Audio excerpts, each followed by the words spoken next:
আশ্রয়কেন্দ্রে শতাধিক পরিবার, দীঘিনালা লংগদু সড়কে যান চলাচল বন্ধ। ছিল বাংলাদেশ ভারত প্রসঙ্গ, উপদেষ্টা আসিফ আর খিলক্ষেতের মণ্ডপ নিয়ে মার্কিন পররাষ্ট্র দপ্তরের প্রশ্ন। ফাঁস হওয়া ফোনালাপ আছে, সাক্ষ্য হিসেবে উপস্থাপন করা হবে, বলছেন প্রসিকিউটর তামিম। জানাবো পাবনায় বিএনপি দুই গ্রুপের সংঘর্ষ, আহত 15। এবং সর্বশেষ জানাবো সীমান্ত হত্যা আর মেনে নেওয়া হবে না, বলছেন নাহিদ ইসলাম। শুনছিলেন সংবাদ শিরোনাম, এবারে বিস্তারিত। আশ্রয়কেন্দ্রের শতাধিক পরিবার, দীঘিনালা লংগদু সড়কে যান চলাচল বন্ধ। খাগড়াছড়ি জেলার দীঘিনালা উপজেলায় টানা বৃষ্টি আর উজান থেকে নেমে আসা পাহাড়ি ঢলে নিম্নাঞ্চল প্লাবিত হয়ে পড়েছে। এতে উপজেলার কবাখালী ও মেরুং ইউনিয়নের শতাধিক বাড়িঘর ডুবে গেছে।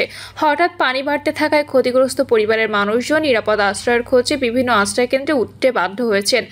স্থানীয় প্রশাসনের তথ্য অনুযায়ী এখনো পর্যন্ত 2 ইউনিয়নের শতাধিক পরিবার আশ্রয়কেন্দ্রে উঠেছে। এর মধ্যে কবাখালী সরকারি প্রাথমিক বিদ্যালয় আশ্রয়কেন্দ্রে 20টি পরিবার অবস্থান করছে বলে জানিয়েছেন কবাখালী ইউনিয়ন পরিষদের চেয়ারম্যান জ্ঞান চাকমা। তিনি বলেন, পাহাড়ি ঢলে আমাদের নিচু এলাকাগুলো হঠাৎ করে তলিয়ে গেছে, তবে বৃষ্টি থামলে পানি দ্রুত নেমে যাবে বলে আমরা আশা করছি। এদিকে মেরুং ইউনিয়নের বড় মেরুং স্টিল ব্রিজ এলাকায় দীঘিনালা লংগদু সড়ক পানিতে তলিয়ে থাকায় যান চলাচল সম্পূর্ণ বন্ধ হয়ে গেছে। ফলে সড়কপথে যাতায়াত বন্ধ হয়ে গেছে। যাত্রী স্থানীয় বাসিন্দারা জরুরি প্রয়োজনে নৌকা ব্যবহার করে যাতায়াত করছেন। ছোট মেরুং বাজার, চিটাগাংপাড়া ও আশপাশের গ্রামের অনেক ঘরবাড়িতে পানি ঢুকে পড়েছে। হঠাৎ পানি বেড়ে যাওয়া স্থানীয় বাসিন্দারা অনেকে জরুরি জিনিসপত্র নিরাপদ স্থানে সরিয়ে নিচ্ছেন। দীঘিনালা উপজেলা দুর্যোগ ব্যবস্থাপনা কমিটির সদস্য ও উপজেলা প্রকল্প বাস্তবায়ন কর্মকর্তা অখিল শিকারী বলেন, দুপুরের পর হঠাৎ করে মাইনী নদীর পানি বেড়ে যায়। ফলে বড় মেরুং স্টিল ব্রিজ এলাকায় সড়কটি তলিয়ে গেছে। যান চলাচল বন্ধ থাকায় সাধারণ মানুষ নৌকা ব্যবহার করছে। দুর্গত মানুষের জন্য প্রশাসনের পক্ষ থেকে খাবার ও বিশুদ্ধ পানি সরবরাহ করা হচ্ছে।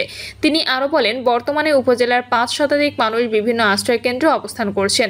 আমরা তাদের জন্য পর্যাপ্ত শুকনো খাবার, বিশুদ্ধ পানির সহায়তার ব্যবস্থা নিয়েছি। প্রশাসন সব ধরনের প্রস্তুতি নিয়ে পরিস্থিতি পর্যবেক্ষণ করছে। ইতোমধ্যে বৃষ্টি কিছুটা কমে আসছে। বৃষ্টি বন্ধ হলে পানি দ্রুত নেমে যাবে বলে আশা করছেন তিনি। যে কোনো পরিস্থিতি মোকাবিলায় প্রশাসন সার্বক্ষণিক মাঠে রয়েছে। দুর্গতদের দ্রুত সহায়তা এবং উদ্ধার কাজ চালিয়ে যেতে প্রয়োজনীয় সব ধরনের প্রস্তুতি নেওয়া হয়েছে বলে জানিয়েছেন অখিল শিকারী। ছিল বাংলাদেশ ভারত প্রসঙ্গ, উপদেষ্টা আসিফ আর খিলক্ষেতের মণ্ডপ নিয়ে মার্কিন পররাষ্ট্র দপ্তরের প্রশ্ন। যুক্তরাষ্ট্রের পররাষ্ট্র দপ্তরের নিয়মিত ব্রিফিংয়ে গতকাল বাংলাদেশের কিছু ইস্যু নিয়ে প্রশ্ন করেন এক সাংবাদিক। এর মধ্যে উপদেষ্টা আসিফ মাহমুদ সজীব ভুঁইয়ার বিমানবন্দরে ম্যাগাজিন নিয়ে যাওয়া এবং খিলক্ষেতের অনুমোদিত হিন্দু মণ্ডপ উচ্ছেদের প্রসঙ্গ ছিল। তবে মার্কিন পররাষ্ট্র দপ্তরের মুখপাত্র তামিম ব্রুস ও এ দুটি প্রশ্নের একটিরও উত্তর দেননি। তিনি বাংলাদেশ ভারত সম্পর্ক নিয়ে তোলা এক প্রশ্নে কিছু কথা বলেছেন, যদিও সেগুলো ছিল কৌশলী উত্তর। ব্রিফিংয়ে ওই সাংবাদিক তামিম ব্রুসের প্রতিক্রিয়া জানতে চেয়ে বলেন, সম্প্রতি কোয়াড জোটের বৈঠকে ভারতীয় পররাষ্ট্রমন্ত্রী জয়শঙ্কর বলেছেন, সন্ত্রাসবাদের বিরুদ্ধে নিজেদের আত্মরক্ষা সব অধিকার ভারতে আছে। তিনি আশা প্রকাশ করেন, কোয়াডের সদস্যরা এটি বুঝবে।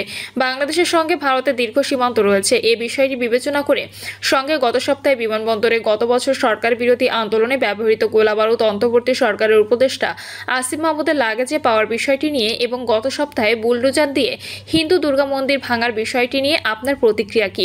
জবাবে মার্কিন মুখপাত্র বলেন, আমি জানি ভারত ও বাংলাদেশের মধ্যে জটিল ইস্যু রয়েছে।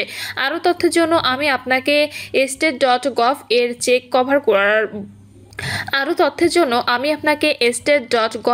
চেক করার জন্য বলবো। সেখানে প্রতিরক্ষা মন্ত্রী মার্কো রুবিওর কোয়াড বৈঠক নিয়ে অনেক তথ্য ও যৌথ বিবৃতি রয়েছে। ওই বৈঠক সম্পর্কে আপনাকে আমরা এটাই জানাতে পারবো। তিনি আরও বলেন, আমি যুক্তরাষ্ট্র, ভারত বা অন্য কোনো দেশ নিয়ে প্রতিরক্ষা মন্ত্রীর মতামত বর্ণনা করব না, কারণ এটি কূটনৈতিক বিষয়। আমি আরও তথ্যের জন্য আপনাকে যৌথ বিবৃতি দেখতে বলবো। ফাঁস হওয়া ফোনালাপ আছে, সাক্ষ্য হিসেবে উপস্থাপন করা হবে, বলছেন প্রসিকিউটর তামিম। জুলাই অভ্যুত্থানের আন্দোলনকারীদের ওপর প্রাণঘাতী অস্ত্রের ব্যবহার নিয়ে সাবেক প্রধানমন্ত্রী শেখ হাসিনার যে ফোনালাপ ফাঁস হয়েছে তা আন্তর্জাতিক অপরাধ ট্রাইব্যুনালের প্রসিকিউশনের কাছে আছে। মানবতা বিরোধী অপরাধের মামলায় ট্রাইব্যুনাল শেখ হাসিনার বিরুদ্ধে আনুষ্ঠানিক অভিযোগ গঠন করলে বিচারের সময় এই ফোনালাপ সাক্ষ্য হিসেবে উপস্থাপন করা হবে। এই প্রতিবেদনে হাসিনার কথোপকথনের রেকর্ড ফাঁস শিরোনামে একটি অংশ আছে, যেখানে বলা হয়েছে বিবিসি যাচাই করা ওই রেকর্ডিং অনুসারে শেখ হাসিনা তার নিরাপত্তা বাহিনীগুলোকে বিক্ষোভকারীদের বিরুদ্ধে প্রাণঘাতী অস্ত্র ব্যবহার করার অনুমতি দিয়েছেন এবং তারা যেখানেই তাদের পাবে তারা গুলি করবে। বিবিসি বলছে, অজ্ঞাত পরিচয়ে একজন ঊর্ধ্বতন সরকারি কর্মকর্তার সঙ্গে শেখ হাসিনার কথোপকথনের ফাঁস হওয়া অডিওটি এখনও পর্যন্ত সবচেয়ে গুরুত্বপূর্ণ প্রমাণ যে তিনি সরকার বিরোধী বিক্ষোভকারীদের গুলি করার জন্য সরাসরি অনুমতি দিয়েছিলেন। ফাঁস হওয়া অডিওটি সম্পর্কে জানেন এমন একটি সূত্র বিবিসিকে জানিয়েছে, গত 18 জুলাই নিজের সরকারি বাসভবন গণভবন থেকে শেখ হাসিনা ফোনালাপটি করেন। চলতি বছরের মার্চের শুরুতে ফোনালাপের অডিওটি কে ফাঁস করেছে তা স্পষ্ট নয়। আন্তর্জাতিক অপরাধ ট্রাইব্যুনালের খবর সংগ্রহকারী কয়েকজন সংবাদকর্মী বিবিসির প্রতিবেদনের বিষয়ে দৃষ্টি আকর্ষণ করলে প্রসিকিউটর গাজী মনোয়ার হোসেন তামিম বলেন, গণঅভ্যুত্থান চলাকালে সাবেক প্রধানমন্ত্রী শেখ হাসিনা লেথাল ওয়েপন ব্যবহার করে নিরস্ত্র মানুষকে নির্মমভাবে হত্যার নির্দেশ দিয়েছিলেন। ড্রোন ব্যবহার করে আন্দোলনকারীদের অবস্থান নিরূপণের চেষ্টা করেছেন। হেলিকপ্টার থেকে গুলি করার নির্দেশ প্রদান করেছেন। শুধু তাই নয়, কেপিআই অর্থাৎ রাষ্ট্রীয় গুরুত্বপূর্ণ স্থাপনাগুলো ধ্বংসের নির্দেশ তিনি দিয়েছিলেন তার দলকে, যেন এর দায় ছাত্রদের উপরে চাপানো যায়। তামিম বলেন, ইতোমধ্যে আমরা জেনেছি বিবিসি থেকে এই নিউজটা ব্রডকাস্ট হয়েছে। আগামীকাল বৃহস্পতিবার শেখ হাসিনার বিরুদ্ধে মামলাটির আনুষ্ঠানিক অভিযোগ গঠনের বিষয়ে আদেশের দিন ধার্য আছে। এ মামলায় শেখ হাসিনার সঙ্গে আসামি করা হয়েছে সাবেক স্বরাষ্ট্রমন্ত্রী আসাদুজ্জামান খান কামাল ও পুলিশের সাবেক মহাপরিদর্শক চৌধুরী আবদুল্লাহ আল মামুনকে। 3 আসামির মধ্যে মামুনকে গ্রেপ্তারের পর কারাগারে রেখেছেন ট্রাইব্যুনাল। শেখ হাসিনা ও কামালকে পলাতক ঘোষণা করা হয়েছে। পাবনায় বিএনপি 2 গ্রুপের সংঘর্ষ, আহত 15। তুচ্ছ ঘটনায় পাবনার সুজানগরে বিএনপি 2 গ্রুপের মধ্যে সংঘর্ষ হয়েছে। এই ঘটনায় উপজেলা বিএনপির সদস্য সচিব শেখ আব্দুর রউফ গুরুতর আহত হয়েছেন। এছাড়া অন্তত 15 জন আহতের খবর পাওয়া গেছে। স্থানীয়রা জানায়, ফোনে এক নারীর সঙ্গে কথা বলাকে কেন্দ্র করে সুজানগর উপজেলা বিএনপির সাবেক যুগ্ম সম্পাদক মজিবুর খায়ের অনুসারী আশিকের ফোন কেড়ে নিয়ে তা ভেঙে ফেলেন উপজেলা বিএনপির সদস্য সচিব আব্দুর রউফ শেখের ভাতিজা ও ছাত্রদল নেতা কাউসার এবং তার অনুসারীরা। এরপর এই ঘটনা মীমাংসা হলেও পরদিন দুপুরে আশিককে সিনেমা হলের সামনে আবার ডাকে কাউসার ও তার অনুসারীরা। এ সময় তাদের সঙ্গে দেখা করতে আশিক তার চাচাতো ভাই ছাত্রদল নেতা সবুজকে ডেকে নিয়ে যান। সেখানে কাউসার ও আশিকের মধ্যে কথা কাটাকাটির এক পর্যায়ে উভয়ের মধ্যে হাতাহাতি শুরু হয়। এ সময় সবুজ বাধা দিতে গেলে তাকেও মারধর ও ছুরিকাঘাত করা হয়। পরে আশিক ও সবুজ তাদের অভিভাবক ও বিএনপি নেতাদের বিষয়টি জানান। এরপর তারা দলবদ্ধভাবে এসে কাউসারদের উপর হামলা চালান। এ সময় আব্দুর রউফ ঘটনাস্থলে গিয়ে উভয় পক্ষকে থামাতে গেলে তাকেও কুপিয়ে ও মারধর করে আহত করা হয়। সেখানে গোলাগুলির ঘটনাও ঘটে। আহতদের 7 জন পাবনা জেনারেল হাসপাতাল ও 7 জন সুজানগর উপজেলা স্বাস্থ্য কমপ্লেক্সে চিকিৎসাধীন। সংঘর্ষের বিষয়ে জানতে বিএনপি নেতা আব্দুর রউফ শেখ ও মজিবুর খায়ের সঙ্গে চেষ্টা করেও যোগাযোগ করা সম্ভব হয়নি।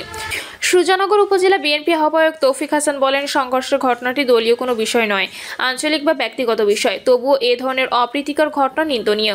ঘটনায় দোষীদের শাস্তি হওয়া উচিত। সুজানগর থানার ভারপ্রাপ্ত কর্মকর্তা মজিবুর রহমান বলেন, আধিপত্য বিস্তার নিয়ে স্থানীয় বিএনপি 2 গ্রুপের মধ্যে দীর্ঘদিন ধরে বিরোধ চলে আসছে। আসলে কি নিয়ে আজকের এই ঘটনা, এটা এখনো পুলিশ পরিষ্কার নয়। খবর পেয়ে পুলিশ ঘটনাস্থলে গিয়ে পরিস্থিতি নিয়ন্ত্রণে নেয়। শুনেছি উভয় গ্রুপের সৃষ্ট এ ঘটনায় কয়েকজন আহত হয়েছেন। ঘটনাস্থলে অতিরিক্ত পুলিশ ও সেনাবাহিনী মোতায়েন রয়েছে। পুলিশ প্রকৃত ঘটনা উদ্ঘাটনে কাজ করছে। অভিযোগ পেলে আইনগত ব্যবস্থা নেওয়া হবে। প্রিয় দর্শক, এই ছিল এখনকার সর্বশেষ সংবাদ। আপডেট সব সংবাদ পেতে চ্যানেলটি সাবস্ক্রাইব করে বেল আইকনটি ক্লিক করে রাখুন।